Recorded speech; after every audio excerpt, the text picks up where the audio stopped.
roughly less than 1%, actually had an issue. And the hardest part is that and again, I'm not as versed in it as much, but that chassis platform was used by everybody. So there wasn't just one issue to it. And if you really dove into it, that there was concerns about there's because you have a generic chassis. There's many lag nut bolt holes that you're supposed to go into. Every manufacturer, depending upon how you do your sidewalls and all that application to it, could do it differently. And so, we ended up going and putting a bolt in essentially on every hole, just the peace of mind factor into it. So we also did some reinforcement on the front, just again to go above and beyond.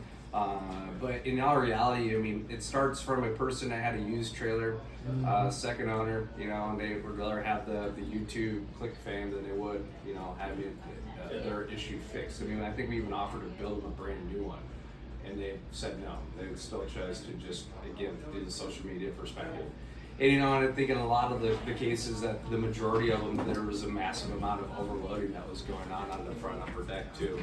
You had situations where people had, $20,000 worth of lithium batteries up there, and some of these people never even used it. So, that was the truth of that aspect never really comes out either. And then there was a situation where, the KY or the Z, whatever the hitch assembly on the front was approved by Lippert. People were using non-approved tow assistance aspects into it. So.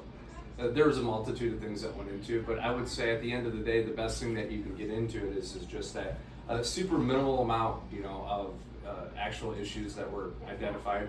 And we put out a bulletin, for every single Solitude fifth wheel that went back, and Momentum that went back, they pay a dealership, 8 hours that they could go and, inspect the unit to see if there was any, frame flex or issues that were going on.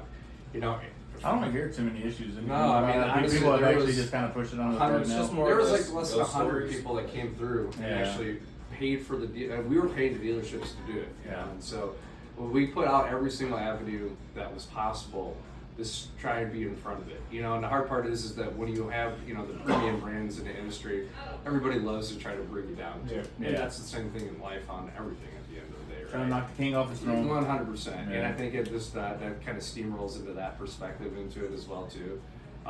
But at the end of the day, as a company, we want to extend the warranty to 5 years, make it retroactive if we were concerned, because again, the financial opening that creates is massive. If it was an issue. And again, you are doing transferable warranties on first year, right? So it's all 1, 3, 5, all that warranty is transferable. So that's a big step where our commitment, really expanded into it. So are y'all going full Asdale on y'all's fiberglass Imagines at all? No. Anything? What are y'all doing? Are composite at all? The Ames will still be composite because of the weight. How we kind of look at it. If you're like that 25-foot range or below, that's probably where you're going to be more beneficial with an Asdale in its own way.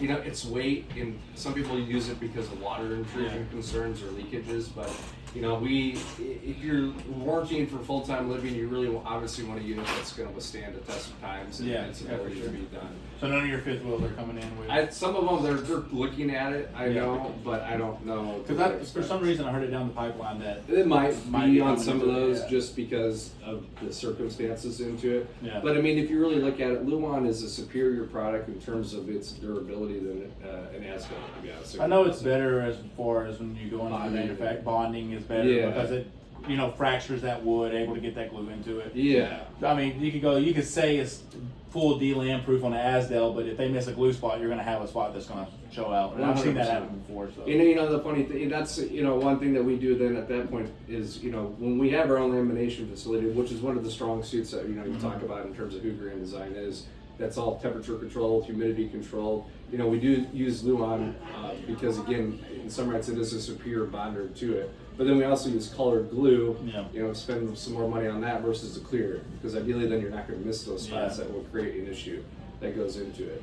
But when you do the peel test on Asdale, it's literally just snaps. So you put it through this machine, it's trying to pull it apart. Well, it doesn't pull it apart because it's not strong enough. It literally just snaps it like that. Whereas or Luan, you're literally going to be pulling pounds of like 150 pounds plus, pulling the Luan apart. So, Asdel's breaking typically under 100 pounds. Yeah. So, I mean, at that rate, if you want to use the full-time living warrantable aspect that we can promote when all manufacturers don't do, that's kind of where you look at that superiority of it as well. And then again, if you do the seals right, you're using the Mylar tapes in your corners, your roof, and all that, and the redundancy that you get within that aspect of it too. Leakage obviously isn't an issue for us, or we would be, premium brands in the industry, A, and B, we wouldn't want to warranty something that was a consistent issue.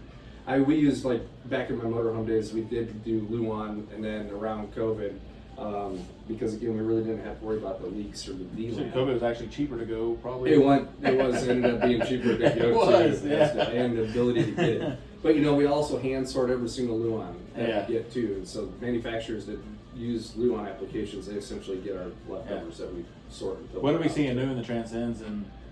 So essentially coming down, we're going to have some new floor plans that you'll see on both Imagine and Transcend. Transcend will have a completely new overhaul look internally. It's got a new front white cap on the front too, just helps with heat and stuff. Yeah.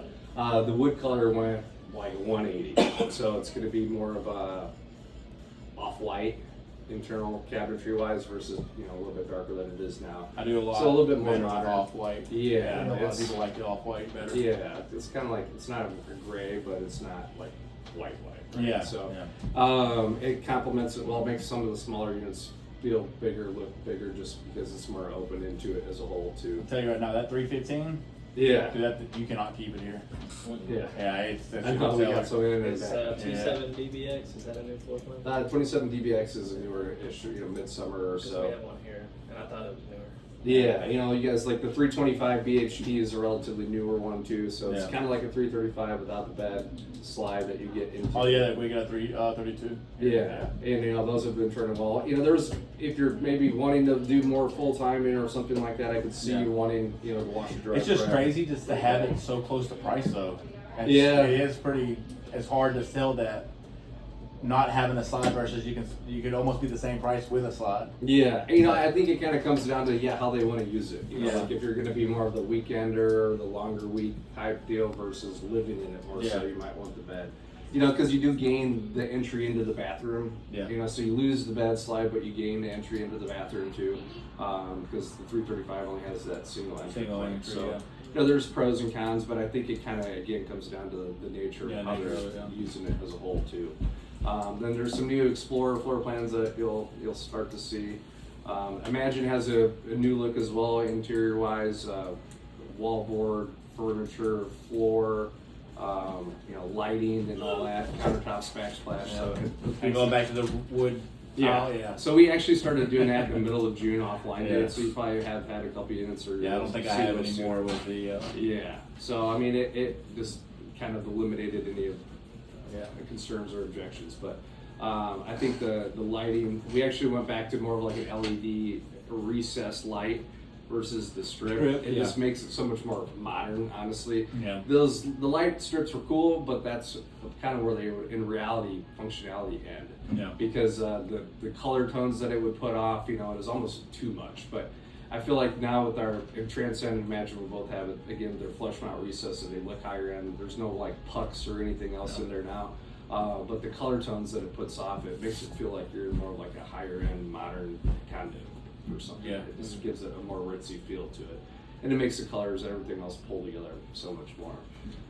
Those two new floor plans into the standard Imagine. One's actually first time for us having a east-west bed on a slide, so king bed slide, good couples coach, has washer dryer prep for the first time in Imagine, so that'll be your 2700 BS. And then there's a 2810, and that stuff is on the website too. 2810 BH is a new standard Imagine bunkhouse. Actually has like a nice dedicated bunk room in the rear, kind of like a 22 BHE where you have that back corner bunk room. But then this also has a nice large bathroom in it as well, and a massive sofa. So good separation. We got rid of the 2920 BS, which was kind of middle size, not a massive 3210. But that was the only other one that kind of had that standard Imagine separation, bunk room, living or bedroom aspect. But the 2810 came out at Hershey and did really well. So same as the 2700. Yes. Transcender or Imagine? Standard Imagine. And then the XLS has a 2500 RLE. That's a new floor plan. Good couples coach. It's got a rear booth dinette against the back wall with big windows. That looks really, good separation. And with like a 25 RLE, 25 dB, some of our bigger standard or bigger XLS Imagines, they will actually now have 50 amp service, so you can get a second AC into it, which is good.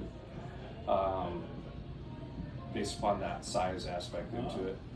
Even like on the Transcend Explorers, with this new decors, you'll be able to easily tell the difference of when it has it, when it doesn't.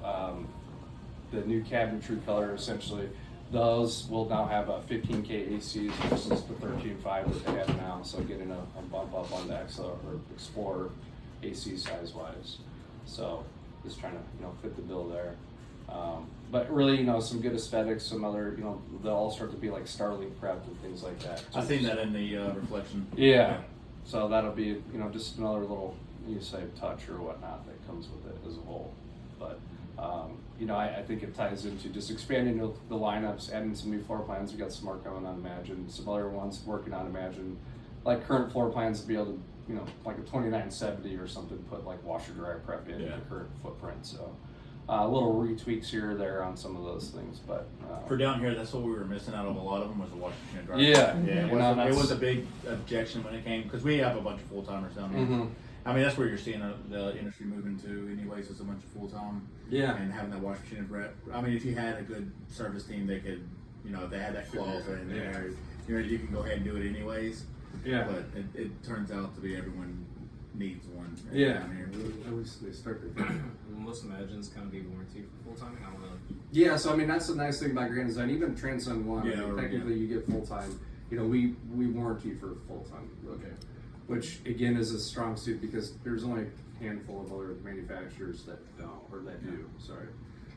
Most Forest River doesn't. Even on like big motorhomes, so you spend $450,000 on a diesel motorhome Forest River and said full time, and they're like, there goes your warranty.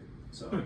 At that point, they might Goodwill stuff, but it kind of ties into us in being a customer service centric manufacturer. We're not just building to sell and hard to get a hold of, and ties back into having your service response teams. The 12 groups of guys and gals that travel up the country and the region. Going to the dealerships, going to campgrounds if they can, the rallies. Having the service tech that works for the manufacturer. Nobody else has that on the road.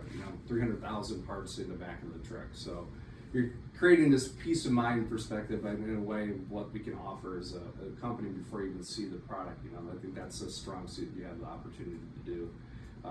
With that 300,000 square foot customer service facility, our goal is to try to overnight the parts just in a timely manner.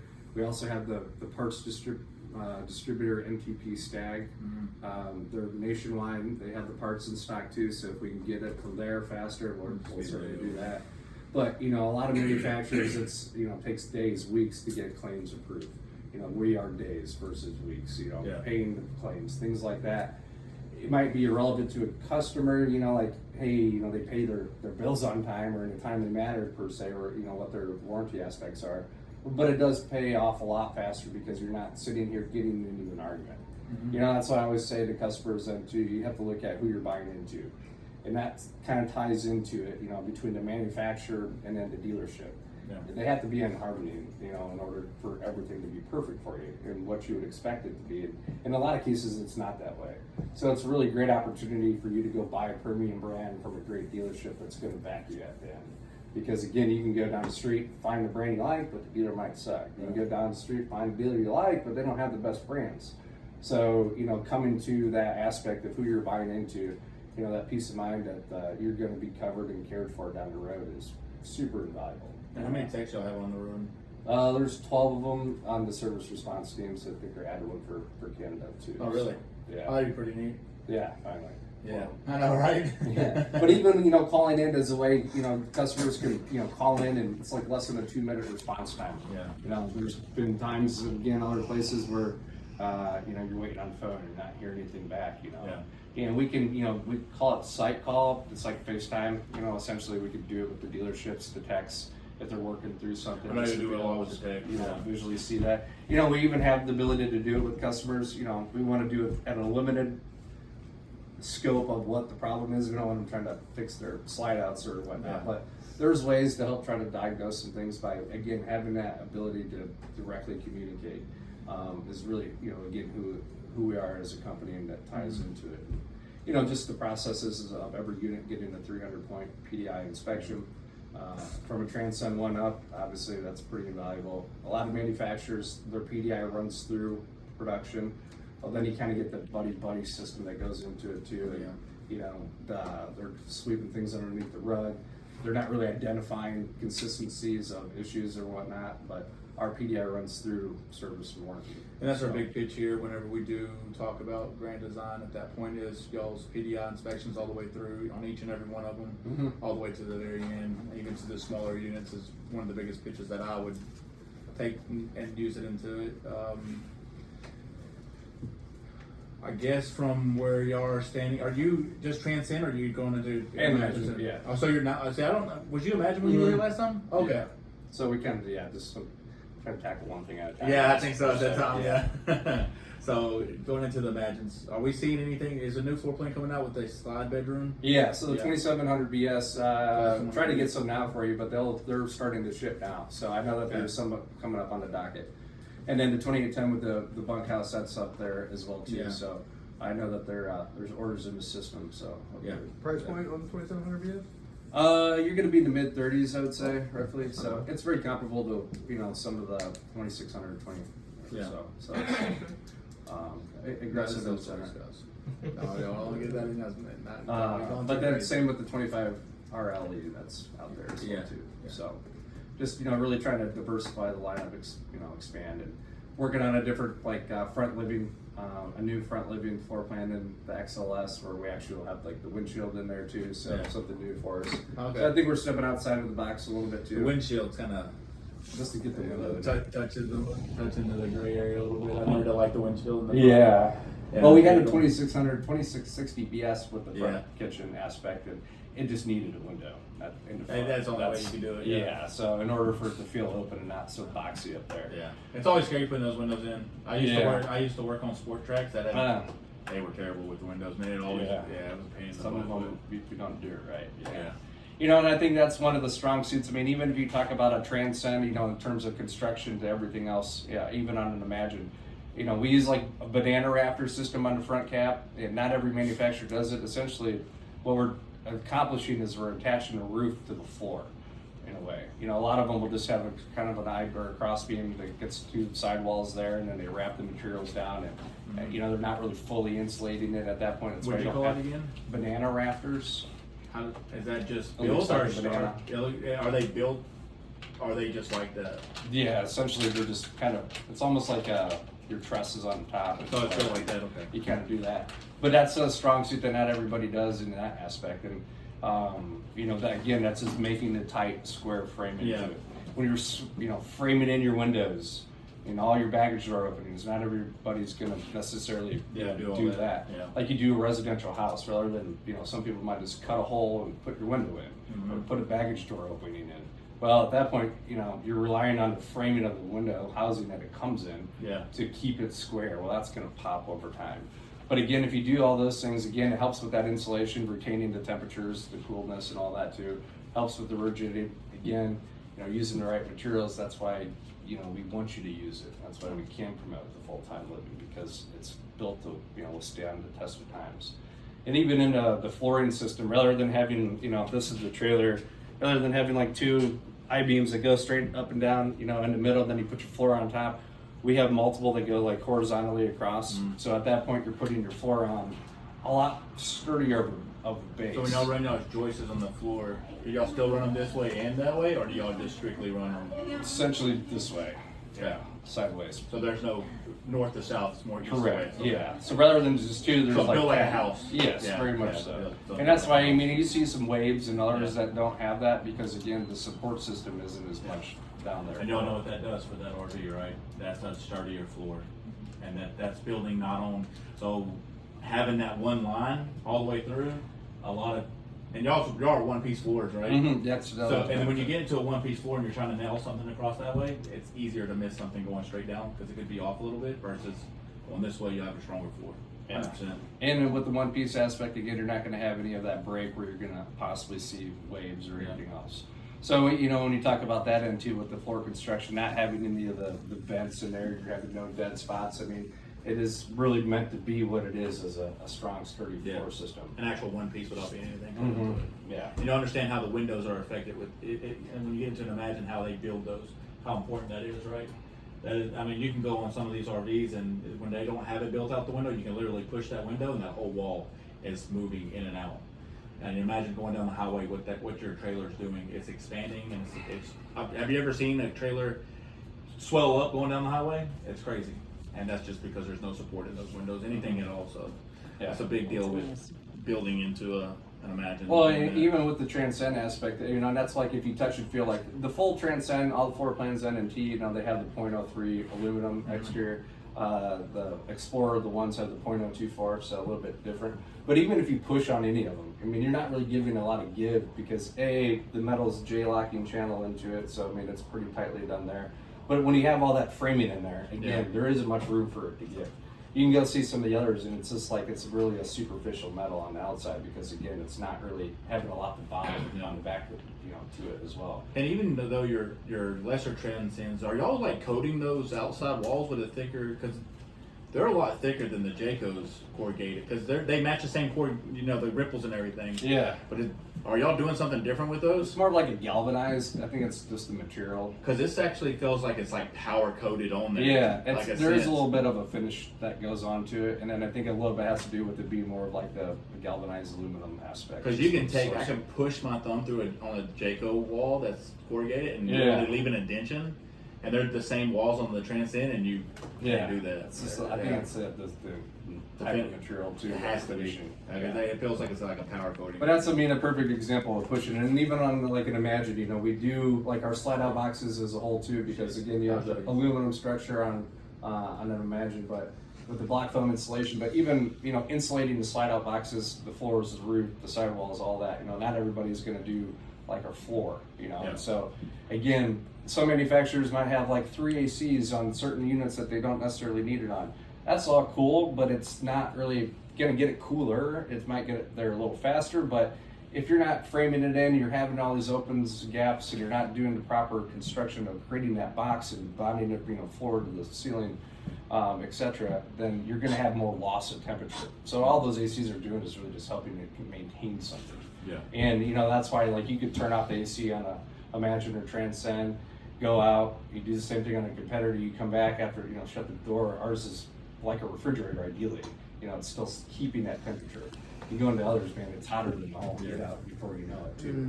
And that ties into, again, how that construction process goes. You know, we do all the testing for it as a whole too, on those temperature variations and whatnot. But, Yeah. you know, having the ducted AC systems and all that, obviously certainly helps being able to distribute the air very efficiently in its own right too.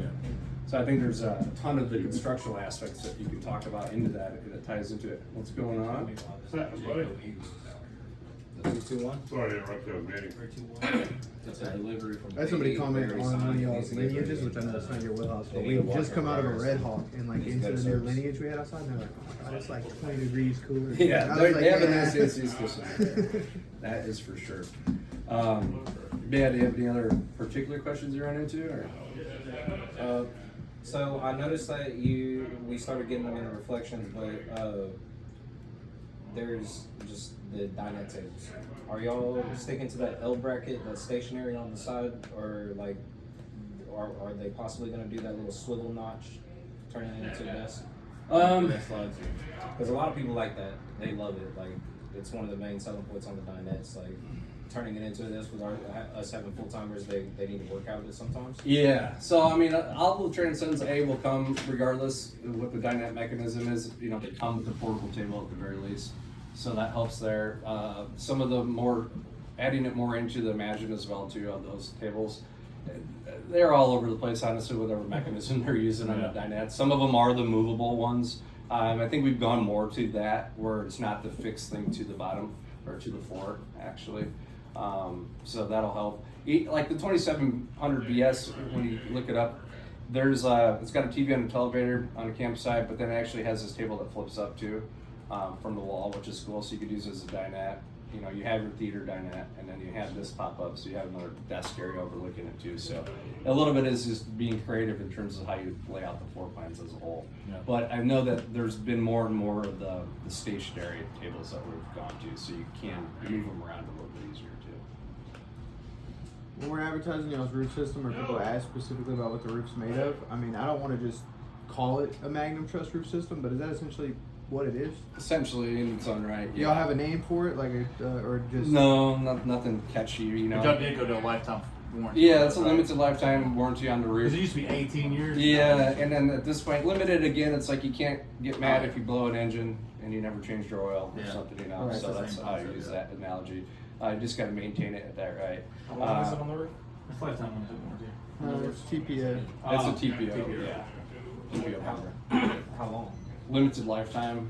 I 18, mean, 20. No, whole limited, life? yeah, whole life of the yeah, which a heck of a lot longer than they're actually probably gonna own it. That's Yeah. not transferable. That's just first owner. Yeah, it'll go into the transferable would probably go into that structural perspective too. So of any of those And defects. But we do so much realistically- goodwill warranty. It's not even I mean, realistically, what you're looking at as roofs, I mean, it's just wordage that makes the customer feel like they're being protected their whole life, right? Yeah. That's really what the concept of it is. I mean, it's like with the roof system that we have within those trusses. I mean, if you put two trusses, if you put a truss right here, you could put 1,200 pounds. And we get photos of 3 guys sitting on, right in the middle of it. I mean, it's like 240 pounds per square foot, I think is the capacity on it. So, I mean, it's astronomical. That's why it's all walkable. And same thing with the Transcend, so the system on it is surefire. Yeah. In its own right, too. I do want to go out and kind of Yeah. touch on some few things. And then- Oh, last question.